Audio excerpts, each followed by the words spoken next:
मैं ये बैग लौटाने आया हूँ। लौटाने का मतलब क्या है इसमें? इसमें वो 5 करोड़ रुपए हैं जो मैंने आपके तिजोरी से चुराए थे।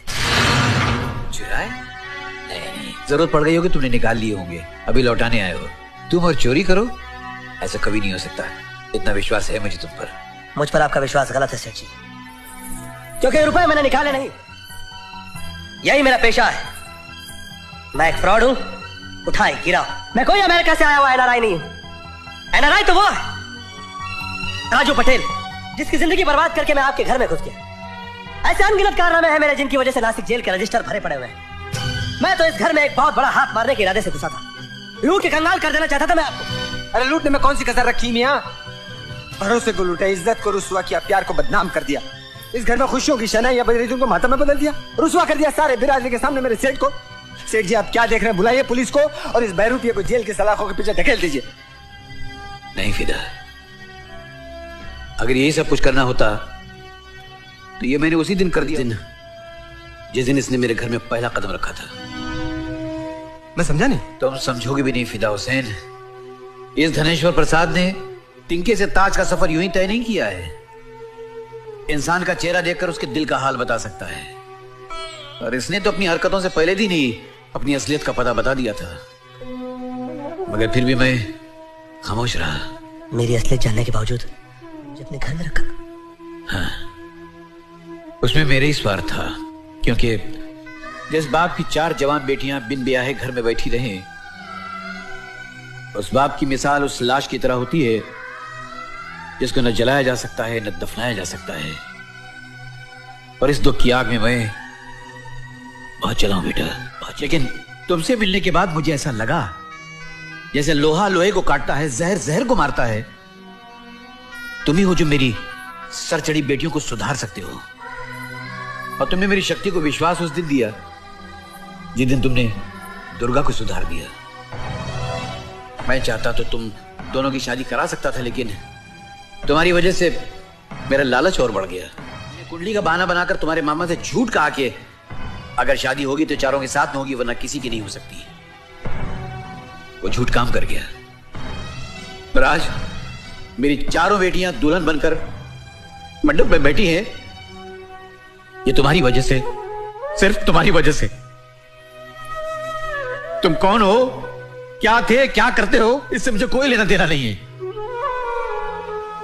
वो चोर था जो मेरे घर से पैसे चुरा कर ले गया, मगर जो लौटा है वो इंसान है।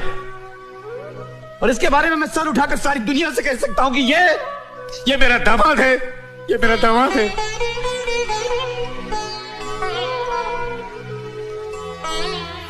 एक मिनट सेठ जी, एक मिनट। सेठ जी, आपने वादा किया था अगर शादी होगी तो आपके चारों बेटियों की शादी एक साथ होगी। आपकी 3 बेटियों की शादी हो रही है, ये चौथे बेटे का क्या?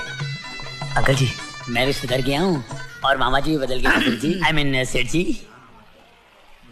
तू अगर सुधर गया है तो वरमाला यहाँ पहनेगा या उधर जाएगा?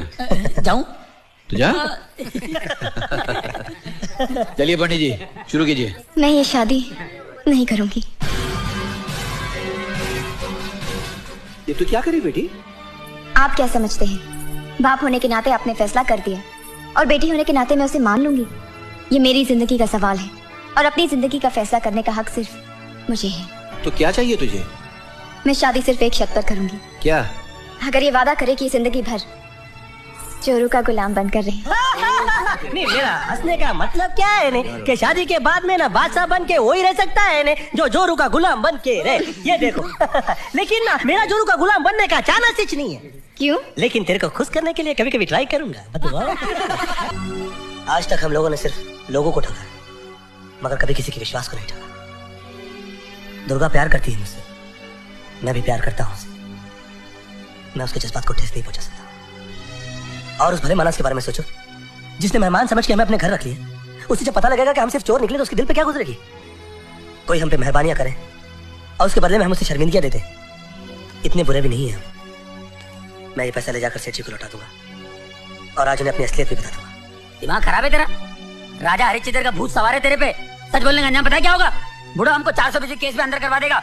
जेलर होगा ससुर और दहेज में चक्की मिलेगी आटा पीसने को। क्यों पके पकाए खाने में मिट्टी डालने पे तुलाओ मेरे भाई। माल ले ले निकल ले, मैं बोल रहा हूँ। कन्हैया, आज तक हम लोग लूट का माल बराबर बांटते रहे। आज मैं एक अच्छाई बांटने के लिए कह रहा हूं तो तुम लोग उसके हिस्सेदार बनने के लिए तैयार नहीं।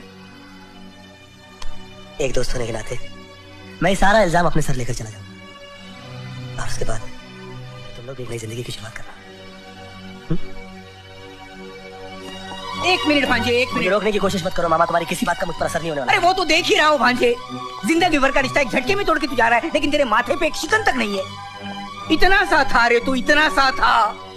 मरने के लिए तुझे कोई कचरे के डब्बे में फेंक के गया था, मैंने उठाया तुझे वहां से। मैंने तेरे मुंह में जो पहला दूध का कतरा गया वो तेरी माँ की छाती से नहीं, मेरी दारू की बोतल को निपल लगाकर पिया था तूने। तेरे बदन को पहला कपड़ा मैंने दिया था, जो पहली रोटी तू खाया वो मेरे पैसों से, और वो पैसे चोरी के थे। हाँ, वो पैसे चोरी के थे। इस चोर ने तुझे चोर बनाने में कोई कसर नहीं छोड़ी भांजे, कोई कसर नहीं छोड़ी। हर उस्ताद की एक ख्वाहिश होती है कि उसका चेला उससे भी बड़ा नाम कमाए, उससे भी आगे निकल जाए। तू तो सचमुच मेरे आगे निकल गया रे। तूने इस चोर को आज एहसास दिलाया कि हर डाकू में एक वाल्मीकि होता है, बस उसे जगाने वाला कोई चाहिए, जगाने वाला कोई चाहिए।